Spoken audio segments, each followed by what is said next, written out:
Hello, we're back. We are back, we're back. Zoe, come here. Zoe, shit. All right, let's see. Oh, here we go. Why I look like I'm leaning? You are. Zoe, bring me that iPad right there, please. She looking for it. I thought she had it. No, she got my phone. Thank you, Lee. Don't come in the camera space. You'll hear a mess. Everybody here a mess. I think he's saying that my hair's a mess.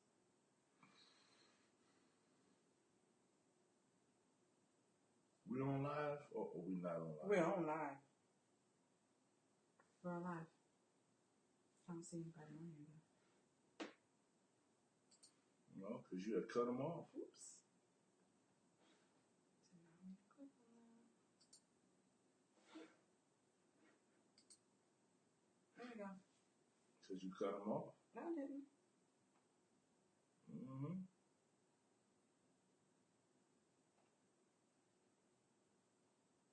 There you go. Hey, who's logged in?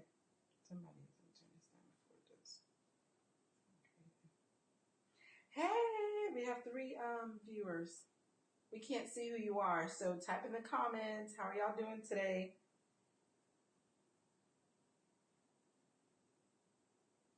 What are we talking about today? I think you're going to go over some of the announcements that we have at the church, some of the things that we're offering at the church, how you can be a part, how you can play a part, and some of the things that we're doing at Increasing Faith.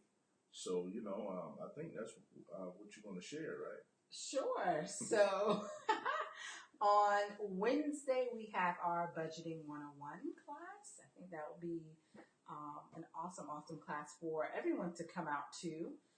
Learning how to budget, getting your finances in order. And it's definitely a family, I would say a family activity, something that needs to be done every week, or at least talked about throughout the week, budgeting and how you're going to spend your money when you get it. Because, of course, if money does not have a direction, it's like an untamed child, and it goes anywhere, right? So we'll have Budgeting 101 with Miss Dorothea from Increasing Hope in North Charleston. We partnered up with that business nonprofit that offers financial training to our community. So we're excited about having and hosting them at Increasing Faith in the mall. Yeah, guys, listen, it's really important to understand about your finances and your money. Okay, that's really important. You see what's happening throughout the government. You see what's happening with the federal government not being able to open up per se. I don't think any person should have that amount of power where they can shut down the entire financial flow of the government. I think that's hypocrisy. I think that's just falsehood. I don't think that that's right. This is really disturbing me doing that. You can just go ahead. Okay. So I think that that's wrong, and I really believe that the people should be at a point in life, or at least should be striving to be able to control their own finances. You can go ahead.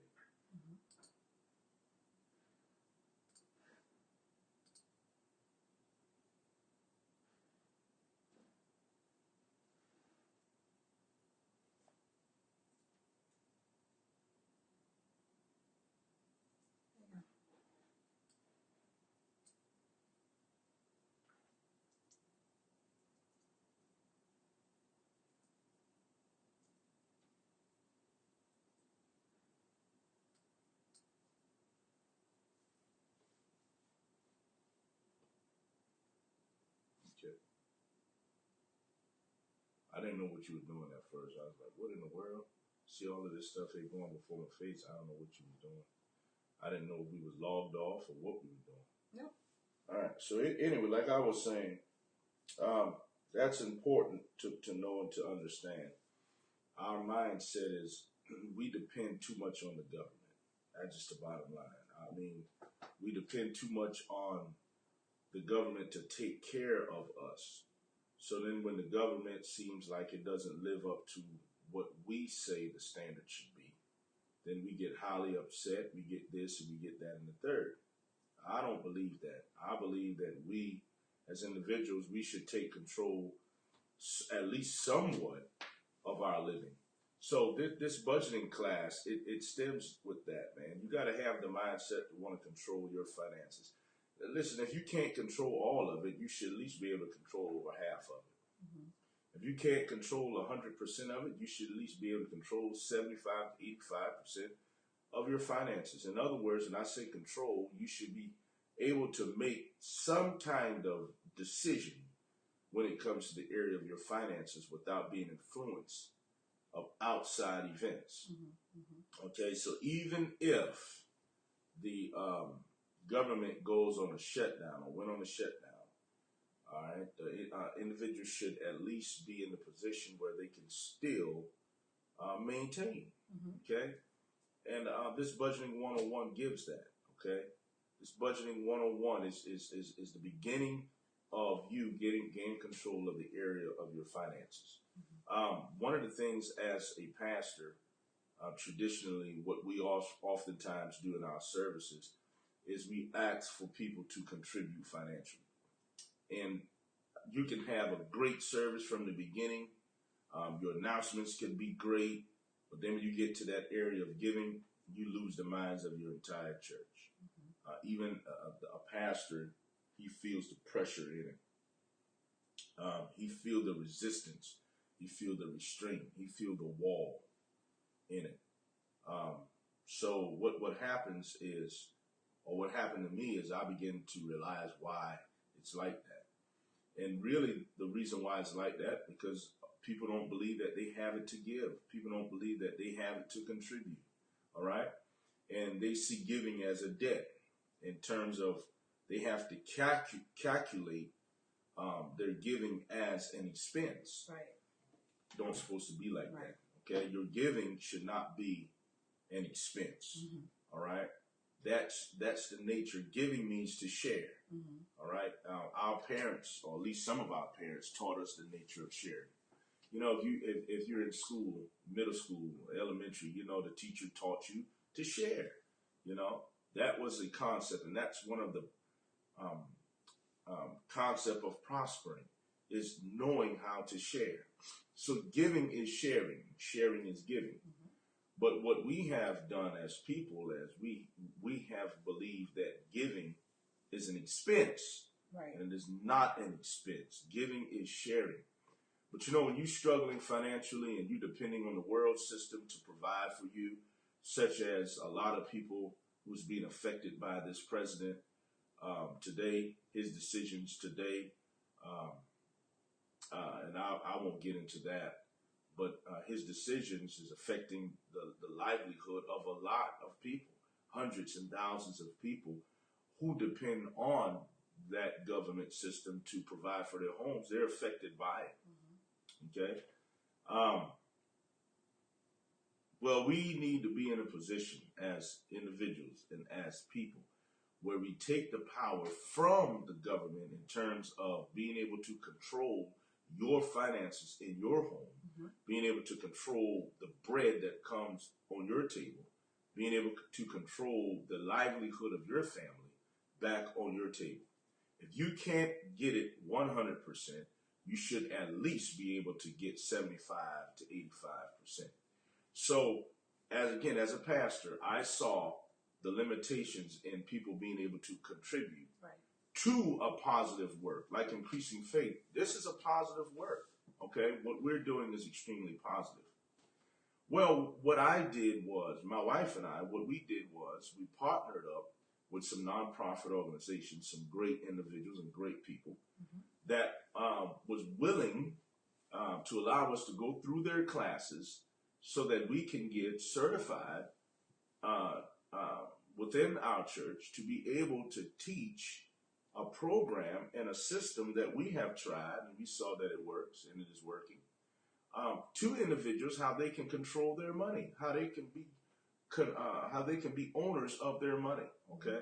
All right. So we're not teaching you how to open up a business. We're not teaching you all of that stuff. If you want that, then yeah, we can teach you that. But at this point, with this budgeting 101 class, we're teaching you how to control your money.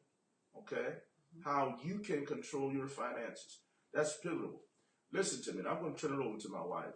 The Bible says a kingdom divided against itself cannot stand. And you got to understand that the government of America is divided. Okay?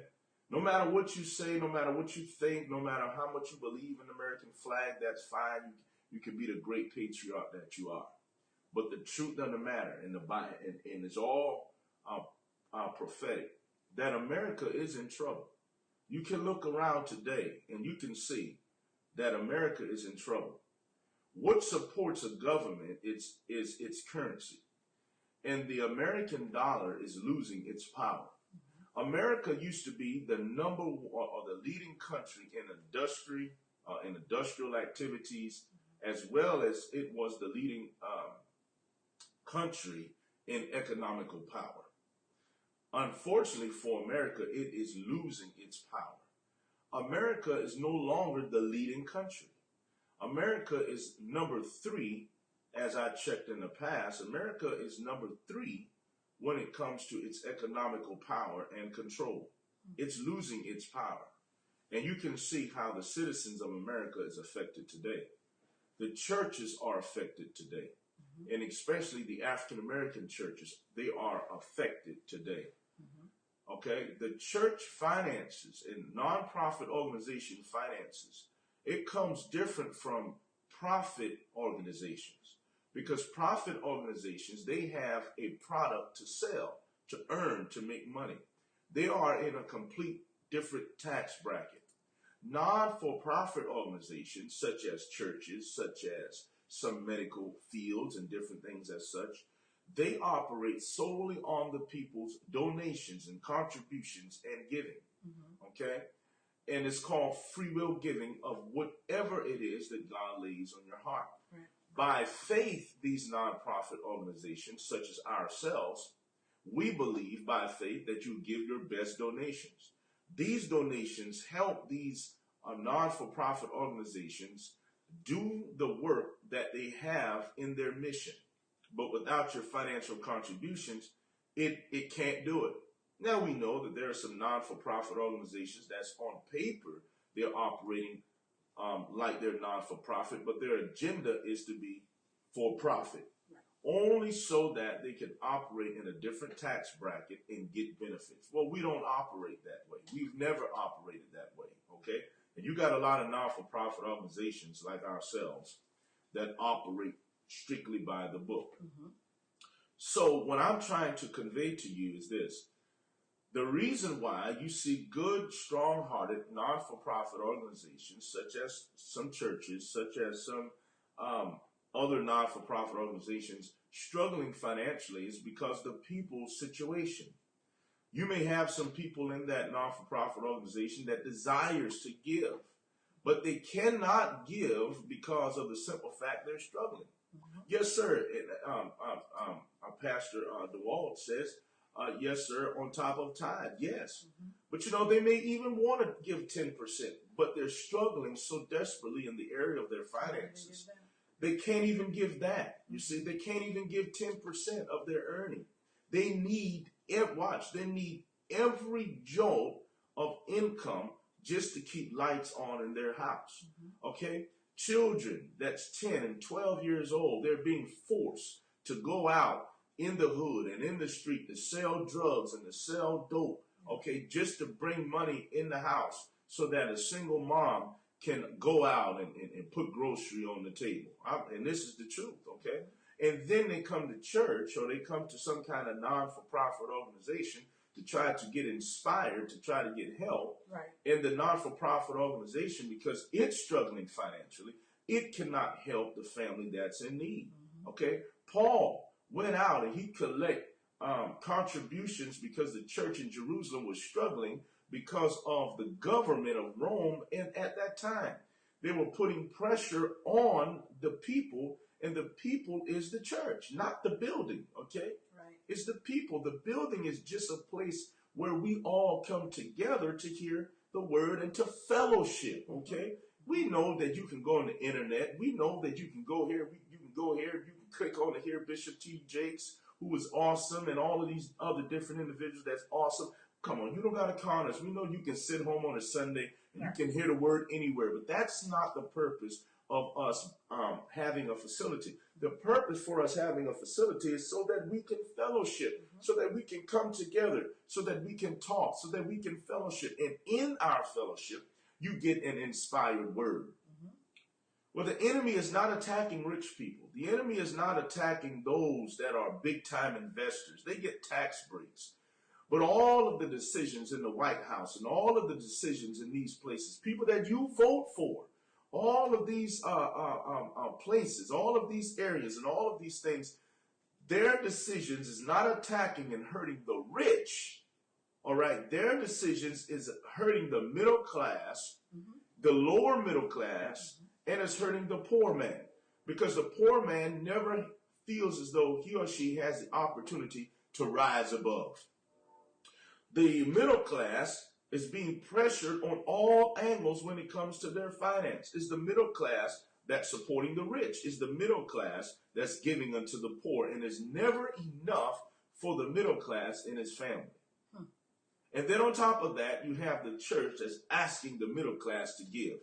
Well, what else does the middle class have left to give? You see, so my wife and I, we saw all of this because we were once there as well.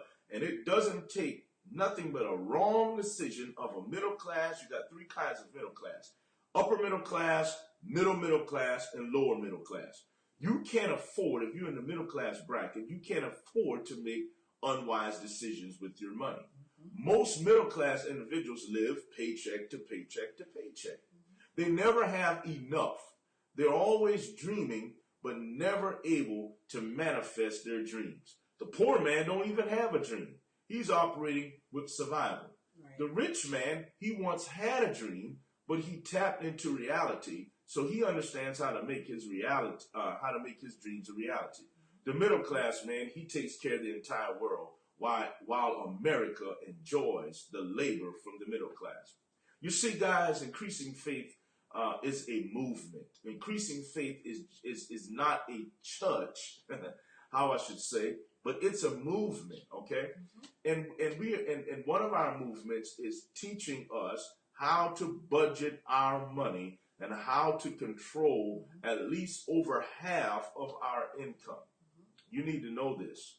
I want you, my wife, and I'm going to step aside and she's going to talk a little bit more if she chooses, you know.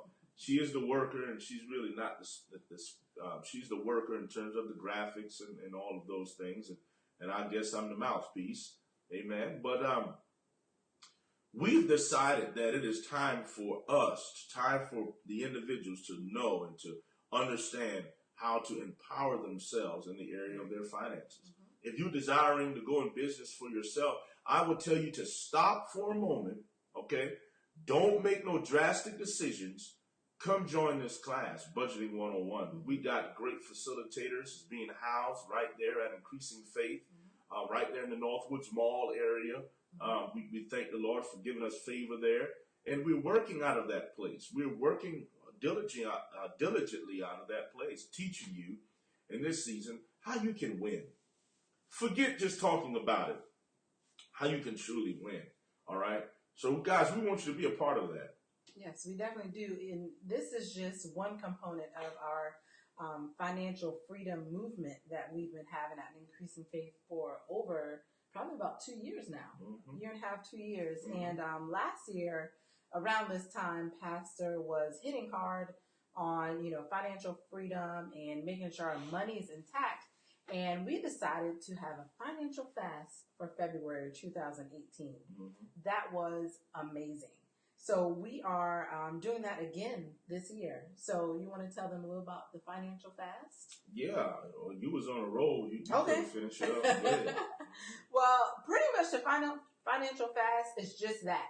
We're going to be fasting from spending money. So if it's not a necessity, if it's not one of the three things that is needed for living, and that's food, shelter, and clothing, and we kind of can do without the clothing for at least a month. But if it's not, paying for food or your shelter, your living spaces, then we're going on a fast. We're not spending any money. We're not buying Starbucks.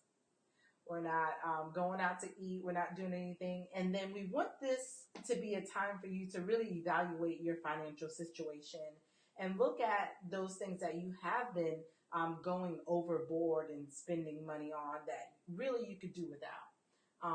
And look how much money you're going to save in February. That's going to be very, very good for you going forth and planning out the rest of your 2019. And I think it's going to be an exciting time. So we're going to have that the whole month of February. And we're also going to be starting our D-Free Financial Freedom class. That's going to be awesome. That'll be our 6-week course with Increasing Hope Again. They're going to be facilitating the classes that we're going to have, and that's going to be starting February the 5th. So make sure you're registering before, I think our deadline is the 29th. I think it's the 29th. Y'all can go on the event page and look up the details, but the workbooks are $25, and we're going to start that on February the 5th. So make sure you are there. Great. Make sure you're there. So those are the three components that we're using for our financial freedom movement. Our budgeting 101, that's our first thing coming up on this Wednesday, 12 o'clock at the mall. Then our financial fast, which is the entire month of February. And then, of course, our D-Free financial freedom classes, which is a 6-week class that starts on February the 5th. Mm-hmm. Absolutely, man. So, guys, my wife, Pastor Snider, she gave those dates, okay? Man, stay connected to what we got going on, man. Stay connected to what we're doing. I'm serious. Please, guys, you want to stay connected. This is not about religion. If you want to do religion, you're probably hooked in the past, okay? You need to speed on up to relationship, okay? So that's some of the things that we have going on, okay? Yeah, I'm teaching financial peace, okay? Awesome. Yeah, that's yes, good. Everyone does need it. Everyone needs that, man. It's really, really important.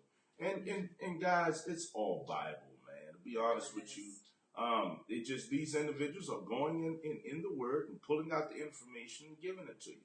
Let me tell you something. If you can't get serious about your finances, then you can't get serious about your living. Bottom line, man. Okay, it's not deep, man. It's not hard. It's not deep. It's just really discipline. Two areas that you'll always be tested in life: the area of your finance and the area of your relationship. Yes. All right. That's all Bible. Those are two areas that you'll always be tested in. That's the area of your finance and the area of your relationship. When the enemy comes to test and the enemy comes to fight, he fights in those two areas: the area of your finance and the area of your relationship. Okay? The reason why he fights you in the area of your finances is because he understands that you need finance to be able to provide for your family. And when the money is not coming in the house and there's money challenges in your house, then you're going to have relationship challenges, okay? And especially if it's not rooted somewhere in God. So this stuff is important, and I want you guys to share it. I want you guys to get it out there. I want you guys to be a part. We're not charging you. Watch this. We're not charging you to be a part of this. And I understand our mindset when it comes to things as such, because you think, or you might know individuals think, well, if it's free, then it ain't worth anything. Okay, because you've been so trained in your mind, you've been so drugged in your mind to spend your money, not give your money. Right. See that? Well, so we told you that the books is $25. Are you going to get the book or not? The class itself is free because it's non-for-profit. We can't charge you for it, okay? That's why we don't charge, because we can't charge you for it. But you can donate to support it, okay? We can't charge you guys. $200 to come to the class. We can't do that. But we can't. Oh, it's worth $200, $300, $500. It's worth $1,000. Listen, you can't even put a price tag on information to help you. Absolutely. It's worth $1 million. Okay, but we understand the way that the minds of people think. So we say, okay, $25 for the book. Okay, the information that's in the book is priceless. Okay, but $25 for the book, and whatever it is that you can donate to keep this thing going, to help the facilitators who is volunteering to come out to teach you this process. Okay, this is a serious process. This is a good process. Now the information is going to be given to you. What you do with the information is going to be solely up to you. But you will not have another excuse, another day in your life to say you don't know how to get your money intact. We believe that at Increasing Faith that we have big givers. Okay? And what I mean by big givers, it goes beyond just 10% of tithing. All right? No, we don't believe that. The Bible says, for God so loved the world, he didn't give 10%. All right? For God so loved the world, he didn't give 10%.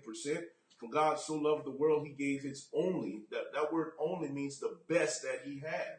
Okay? So God is a giver. At Increasing Faith, we are teaching individuals how to give. Okay? There is a way to give. All right? And there's a way not to give. Okay? You remember the rich young ruler when he was walking with Jesus, and Jesus told him, sell what you have. He didn't tell him sell all he had. Right. So God is not asking you, the system of God is not saying give everything you have. No. When churches teach that, they're teaching you a lie. Jesus told the rich young ruler to sell what you have, not all you have, but what you have. Give to the poor and come follow me. He didn't tell him sell everything he had. So you don't supposed to give your car money. You don't supposed to give your house note. You don't supposed to give your clothing money or your clothing expenses. God knows you are in need of those things. So there is a way how you contribute, and there is a way you shouldn't contribute. When you contribute financially to a non-for-profit organization, you should see results. That's if the non-for-profit organization is in a position for you to get results. Okay? There are some non-for-profit organizations that you should not give to because they're not in position for you to get results. And we're not talking about teaching you that God is going to rain money down from heaven. That's not true. That's an all-out lie. Okay?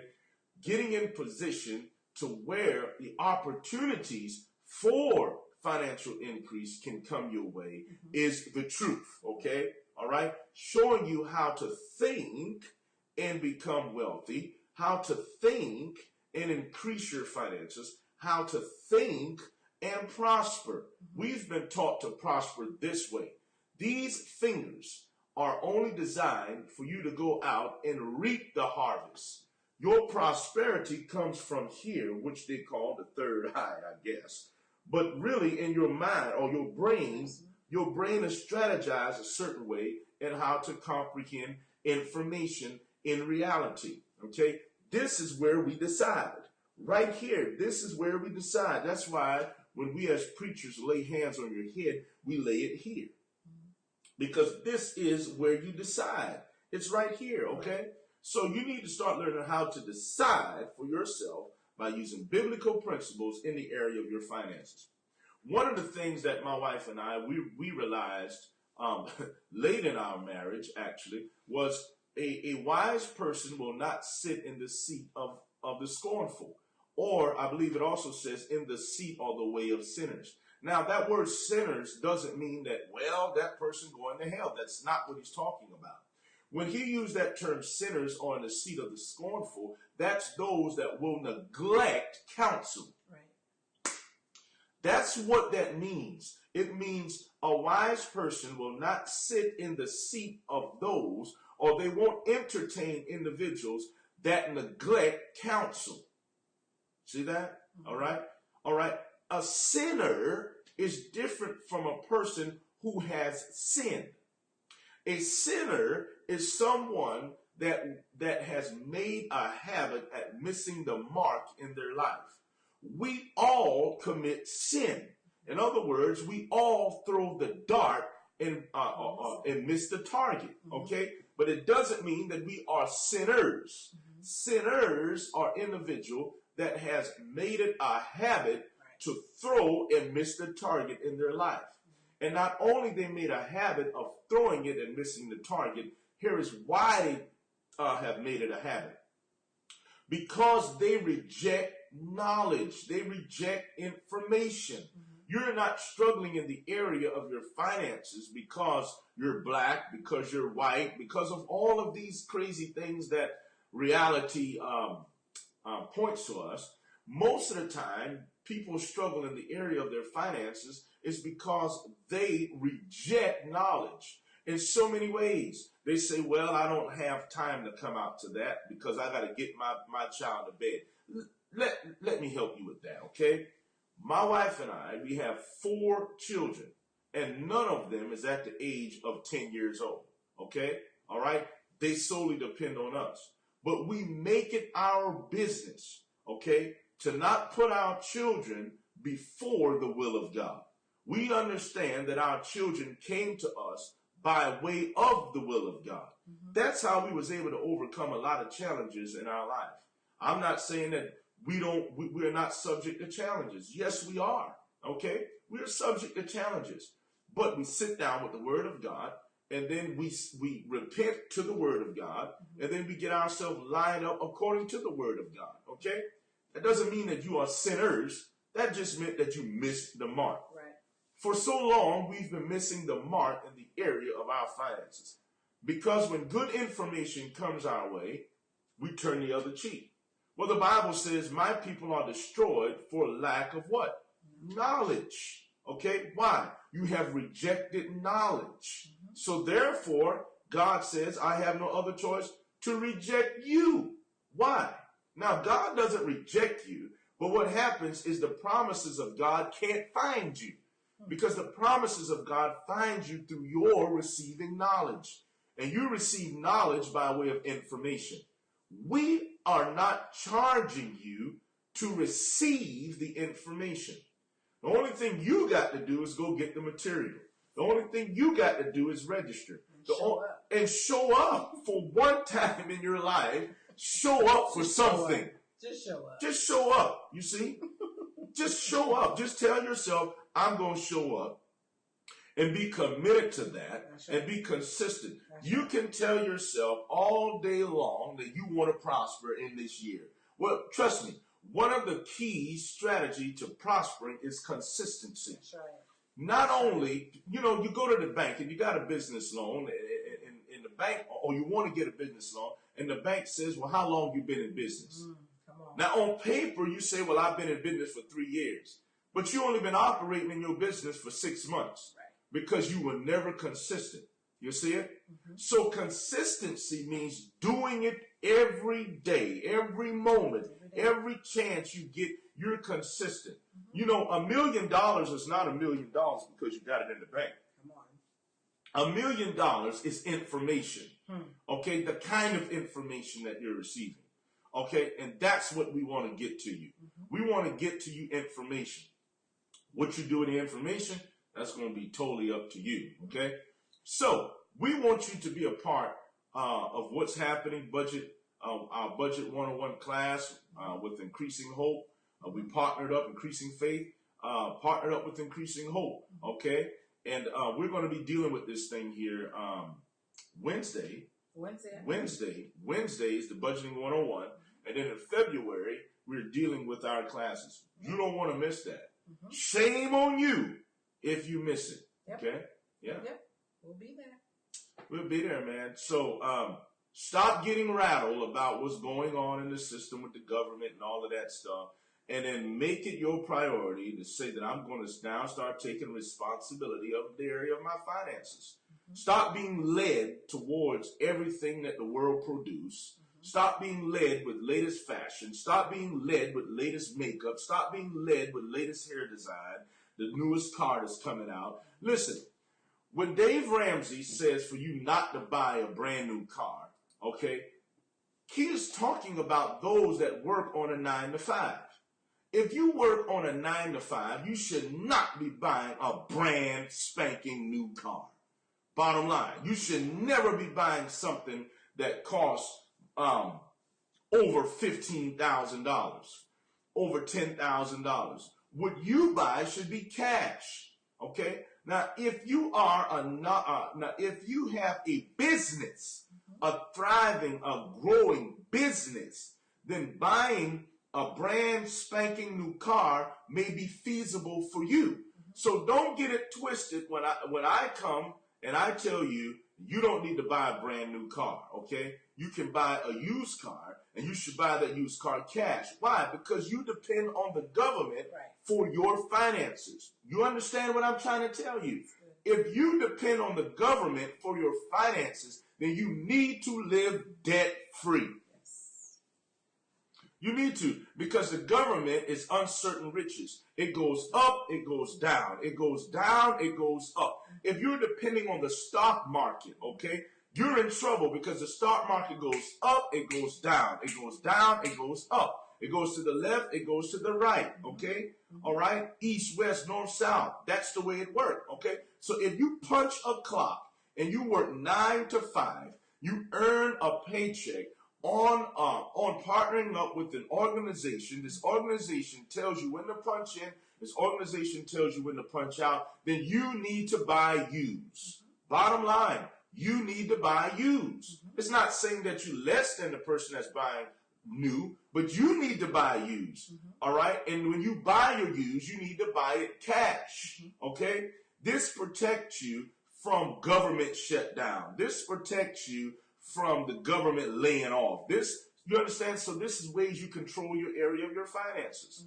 Now, if you have a business, I'm not talking about something you just thought about last month or 6 months. No, your business is thriving. Your business is growing. Your business is producing, unless you have annuity or something similar, your income isn't guaranteed. Absolutely. Okay. All right. Right, absolutely, Ms. Jill. Thank you for that point. Okay, the point. I missed it because Ms. Jill gave a good, strong point. The point. I got to bring it back. The point. Got you. So, if you have a thriving business, you have a growing business. It has shown where it has consistent income that's flowing. Then all of your decisions and your choices, your livelihood, your buying, your spending, it should come directly from your business, okay? That's where it should come from. But if you work a 9 to 5, stop tricking yourself. And no, you're fine, Ms. Jill. Stop tricking yourself and telling yourself that you can spend like Donald Trump. Stop tricking yourself and telling yourself that you can spend like Oprah Winfrey. Stop tricking yourself and get out of these people's stores and get out of these people's shopping mart and begin to look for deals, begin to use coupons. Shop smart. You got to shop smart because you're not in that position where you can go buy the yacht. Okay, you're not in a position where, or go to Dubai. Some of you guys are going to the. Now I'm getting excited. Come on. That's good though. I'm getting excited. There's nothing wrong with vacationing, but you can't go to Dubai right now. Yeah. Just go to Florida for right now. Yeah. Or stay home. Stay home and create a business. I'm getting excited. And I say I wasn't going to come on here and start screaming, and that's what I'm doing. But yeah, you're not in a position where you can take those kind of vacations. You get your income tax. You get your income tax. You get income tax coming in, and your income tax, you might get $3,500. Now you think you hit the lottery. So now you get $3,500, and you spend $2,500 to go to vacation. You only got, let's say, $1,000 left. Okay, now you're going to take that and go treat yourself with spa and all of this foolishness, hair bundles, and all kind of craziness that you are not in position to do. What you need to do is set yourself up, take that $3,500 and put that thing aside in an emergency fund, or begin to pay off some small debt. Now, see, I'm giving y'all budgeting 101, and I'm going to stop there. Okay, I'm going to stop right there. I'm not going to give y'all no more of that kind of thing, because you're going to say, well, no need for me to come to the class, and then I'm stepping on the toes of some of the facilitators. But what I'm trying to share with you is The reason why people don't give to these not-for-profit organizations is because you're not set up to do it. You're not set up to do it.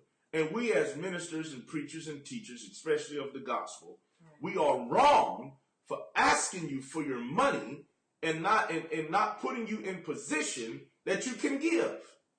You understand? That's what we've been doing at Increasing Faith.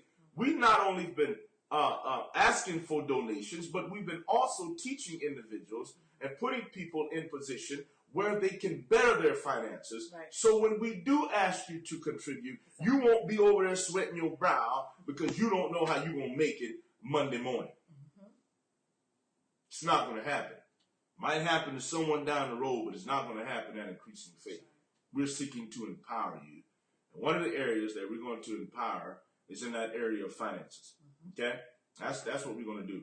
I got to come on a little later. I think I got some time. I'm coming on a little later to talk about some other stuff, do a little summary cap of what we've been talking about on Sunday, about living a lifestyle of freedom, and talk a little bit about the birthday of the Reverend Dr. Martin Luther King. So I'm going to get ready to log off. My wife's probably going to share some stuff with you before we log off. And I'm going to get prepared to just talk with you guys in maybe about 5 minutes of some things that we've been dealing with in the church, as well as the birthday of Reverend Dr. Martin Luther King. So anyway, I'm done Budgeting 101. Be a part of it Wednesday. Get serious about your money. Share this with someone. Okay, tell someone about it. It's going to be awesome. We want that place packed on Wednesday.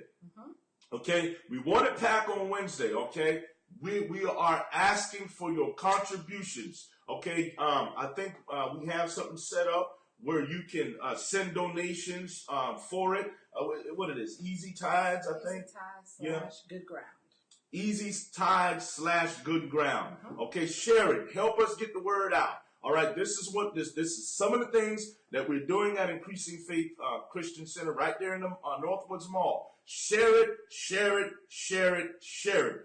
Flood their inbox, flood your family, flood your co-workers, send donations, and it will be greatly appreciated. For me, God bless you, and thank you. All right. We'll see you later.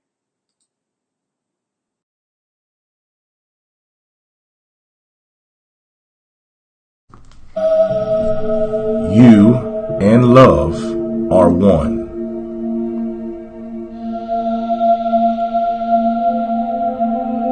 You are worthy of being loving and being loved in return. The one that you love is being drawn closer and closer to you right now. Love is passionate, kind, and completely available to you. Loving feels amazing, and so does being loved. Being in love is a powerful feeling that you are fully open to experience.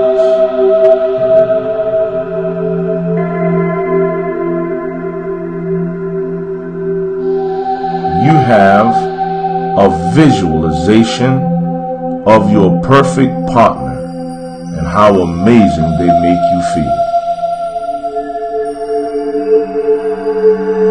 You find every opportunity to exercise your feeling of love.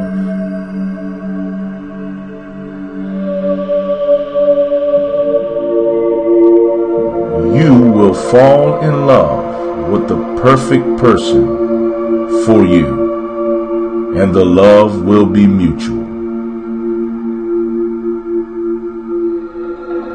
You have a positive attitude concerning love.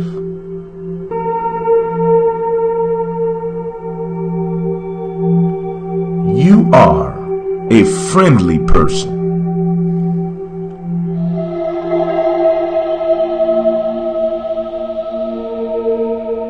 You have no insecurities about yourself.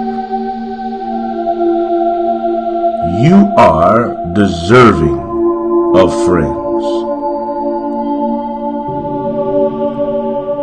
You are worthy of friends because you are kind.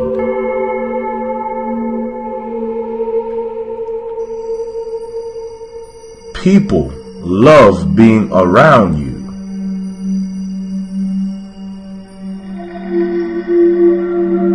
You have the visualization of yourself having lots of fun with your friends.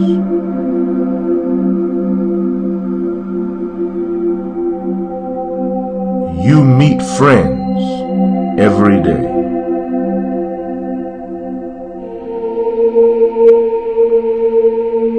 You are completely deserving of having true and loyal friends.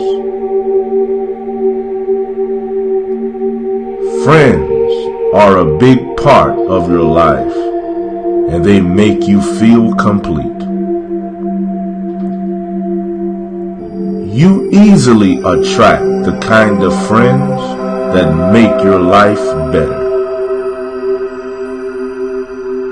Every day you attract more positive and friendly people into your life. People are attracted to you because you are a natural, friendly person.